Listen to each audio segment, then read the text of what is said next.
Hey everybody, welcome to my booth. I'm Jay. Happy Thursday, happy December. Today's sample, it's from Eric. It's a bit of Treasure Island and it is pretty good, if I do say so myself. Before we dive in, if you want me to review audio of yours just like this, there's a form in the description. Send me something. We'll do one of these. There's also coaching on my website, also down there if that's more your speed.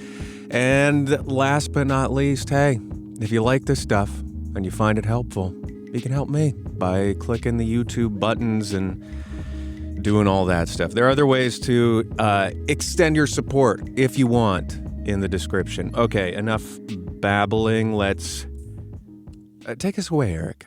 The stranger kept hanging about just inside the inn door, peering round the corner like a cat waiting for a mouse. Once I stepped out myself into the road, but he immediately called me back, and as I did not obey quick enough for his fancy, a most horrible change came over his tallowy face, and he ordered me in with an oath that made me jump. I'm just already so into it. As soon as I was back again, he returned to his former manner, half fawning, half sneering, patted me on the shoulder, told me I was a good boy and he had taken quite a fancy to me. "I have a son of my own," said he, "as like you as 2 blocks, and he's all the pride of my heart. But the great thing for boys is discipline, sonny, discipline. Now, if you had sailed along of Bill, you wouldn't have just stood there to be spoke to twice. Not you. That was never Bill's way, nor the way of sich as sailed with him." Okay, it's just great. I just love the way you're reading it. And a few things. So the things you were curious about were more on the processing end of stuff, but I want to talk performance really quickly to begin. Firstly, I think that your tone of voice naturally, if this is your natural speaking voice, I think it really suits this book personally. Because your voice has it balances really well because this character has all at once sort of like a naivete, but also a worldliness, both at the same time. And I think that your voice suits really well to that, and your performance in general too. So I think that that's great. I also think the characterization of it's Bill, right? Is great. And then I also love the switch here from, I tried to get away from him, I wasn't really listening, and he was like really mad for a second, but then he switched gears all of a sudden to Half fawning, half sneering. Which is great. I love that. It gives us, this is one of the things that I talk about a lot where in your narrator voice, because this is first person, it's easier to like dive into giving us clues as to how they feel about something. But the fact that your performance here switches from like, he was so mad, and then it was really a most horrible change came over his tallowy face. We detect in that a sort of like, oh my God, it was kind of scary. His face just changed totally. But then it swithed back to half fawning, half sneering, where he's, oh yeah, I have a son of mine, and it's a really great switch. My only like hyper directorial critique there is, I think you could go further if you wanted to in terms of the switch. We go A, then B, but that's me being like, I would love to hear what it would sound like if you just took it to 10 in that respect.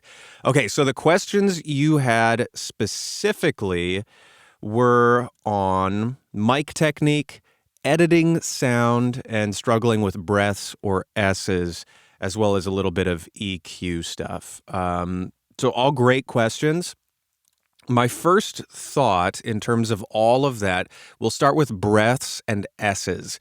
S's, I don't hear any issues here, whether you're processing them or not, or I don't hear any stuff. This line actually. half fawning, half sneering. The sneering, it sounds fine to me. I don't know if it sounds like you may be using a bit of a de-esser, but it sounds good on that front. In terms of breaths, this is something that bears repeating every time it comes up. If you're struggling with breaths in your performances, That's just a clue that your body is giving you, saying, hey, refocus on the storytelling. Because right now, as I'm speaking to you, I'm not concerned with my breath at all. And I'm never really having to worry about when I breathe, where I breathe, why I'm breathing, if I'm running out of air.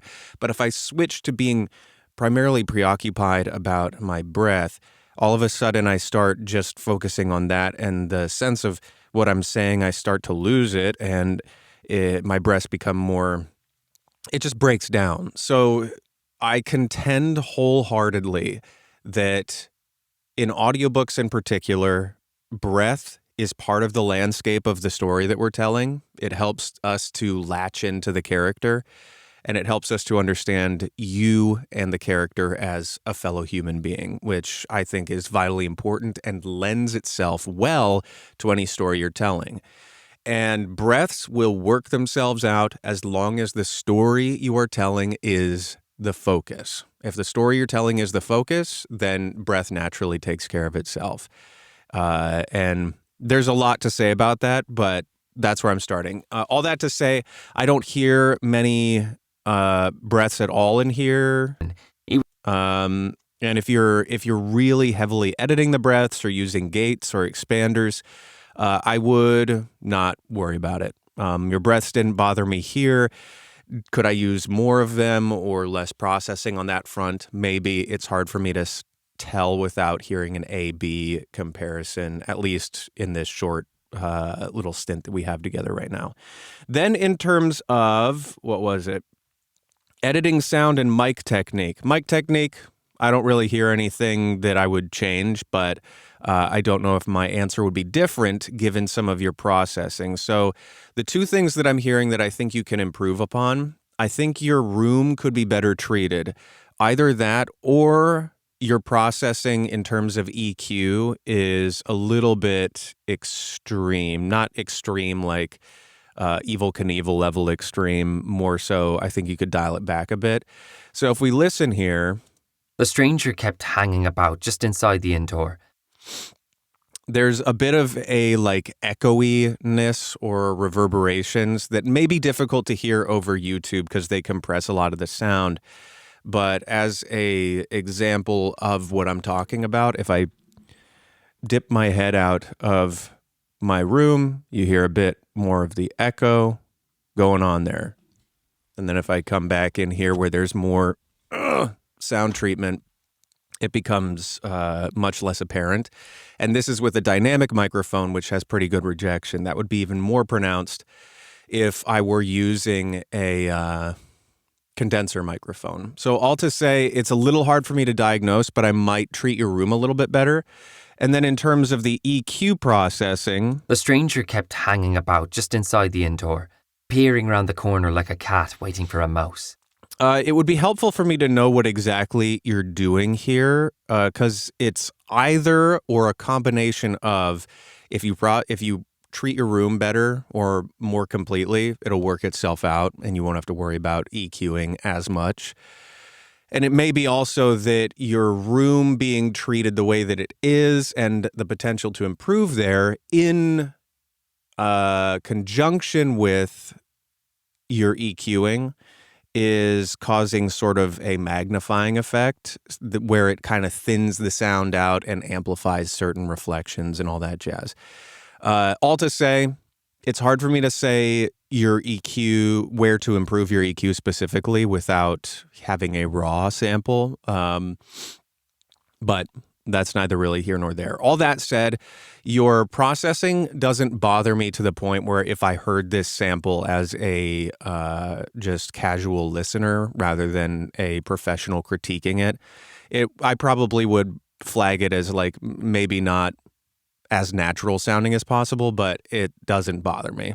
All to say that if you were to cut and print this, I wouldn't see an issue with it. Many of my first self-produced audiobooks sounded about like this. So, probably worse, to be totally fair. My first audio definitely sounded worse than what you've got going on here.